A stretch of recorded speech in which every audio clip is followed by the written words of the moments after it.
बिस्मिल्लाहिर्रहमानिर्रहीम। दोस्तों, आज हम हज़रत Wasif Ali Wasif the great writer of तसव्वुफ़, उनकी किताब दिल दरिया समंदर में से एक मौजू बयान कर रहे हैं, मैं और मैं। आप फरमाते हैं, मैंने आईने में देखा मेरा अक्स था, हूबहू मुझ जैसा। मैं उसमें महव हो गया, इसकी हरकत व सकनात मेरी जैसी थी। मैं आगे बढ़ता गया, वो आगे बढ़ता गया। मैं पीछे हटा, वो पीछे हट गया। मैं चुप गया, वो चुप गया। ये अजीब खेल था। मैं सोचता कि असल में कौन है, आईने के अंदर या बाहर। एक असल है, दूसरा अक्स है और असल अक्स का अक्स है। ये सोच बड़ी अजियतनाक थी। मैं इससे हम कलाम हुआ, वो खामोश था। मुझे अजीब महसूस हुआ। अक्स असल से मुख्तलिफ मालूम हुआ, वो हमेशा खामोश रहा और मैं बोलता रहा। एक दिन मैंने उससे पूछा, तुम बोलते क्यों नहीं? वो मुस्कुराया और चुप रहा।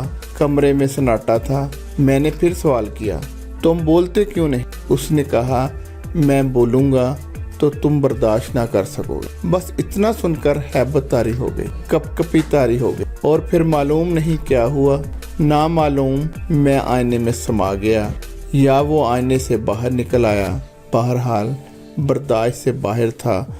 जो हुआ सो हुआ। उस दिन से आईना टूट गया।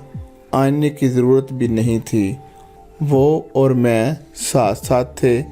इस दिन से मुझे हर शय बदली बदली नज़र आने लगी। मशरक़ से निकलकर मगरब में डूबने वाला सूरज यूं मालूम हुआ कि ये ना कहीं से निकलता है ना डूबता है। हर मकाम बेयक वक्त मशरक़ भी है और मगरब भी, और इनके मशारिक़ व मगारब से मावरा एक कायनात है, जहाँ ना दिन है ना रात, ना होना है और ना होना है। उस दिन से मुझे यूं मालूम हुआ कि मैं एक तवील माजी की इंतहा हूँ और एक तवील मुस्तकबिल की इब्तदा भी हूँ। मेरे कंधों पर माजी और मुस्तकबिल का बोझ है। मुझे महसूस हुआ कि मैं हर इंसान का हिस्सा हूँ और हर इंसान मेरा हिस्सा है। मैं हर वजूद में मौजूद हूँ और हर वजूद मुझ में मौजूद है। दुनिया में होने वाले हर जुर्म की ज़िम्मेदारी मुझ पर है और नेकी का भरम मेरे ही दम से है। मेरी सोच भी अजीब हो गई। मैं कभी रात को आफताब देखता हूँ और कभी दिन को तारे नजर आते हैं। ख्वाबों में जागता हूँ और बेदारी में ख्वाब लिखता हूँ। मैं खुद ही आखिरी सवाल हूँ और खुद ही इसका आखिरी जवाब।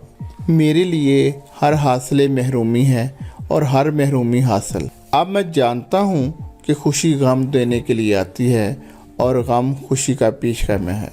मैं इस बुढ़िया के बारे में बहुत सोचता हूँ जिसने सारी उम्र सूद काटा और आखिर उसे उलझा दिया। मैं इन मेहनतों पर रोता हूँ जो रायगा कर दी गई। मैं इस आबद के बारे में भी मुतफिक्र हूँ जिसको इबादत के ज़ोम ने महरूमी अता की। मैं जानता हूँ कि मैं कुछ नहीं जानता, लेकिन मगरूर आलम की आक़िबत पर मुझे अफसोस है। मैं उनकी हमाकत पर हैरान हूँ जिनके सर पर किताबों का गट्ठा है और जिनके दिमाग और दिल खाली हैं। मैं सोचता हूँ कि पहाड़ों के दामन में मट्टी किस तरह आई और ये कि दरिया रवां क्यों है, समंदर साकन क्यों है। आँख बनाने वाला कितना बसीर होगा और कान बनाने वाला किस तरह समात रखता होगा। मैं तहैयर भी हूँ कि किसी दरख्त का कोई पत्ता किसी पत्ते से नहीं मिलता। हाथ को पैदा फरमाने वाला चूंटी को किस तरह तख्लीक करता है। मैं अपने दूसरे में से निजात चाहता हूँ, लेकिन इसकी गिरफ्त मजबूत होती जा रही है। वो अजीब दास्तानें सुनाता है। वो कहता है कि ये कायनात एक राज है, गहरा राज। रंग आवाज़ पैदा करते हैं और आवाज़ का रंग होता है। अजीब कश्मकश का आलम है। सोचता हूँ तो ख्यालात थक जाते हैं। इंसान दुनिया में क्यों आता है और अगर आया है तो जाता क्यों है। मैं सोचता हूँ कि लामकान में रहने वाला हर मकान में मौजूद कैसे है। अगर मौजूद है तो लामकान क्या है। मुअज़्ज़ज़ दोस्तों, आज के लिए इतना ही काफ़ी है।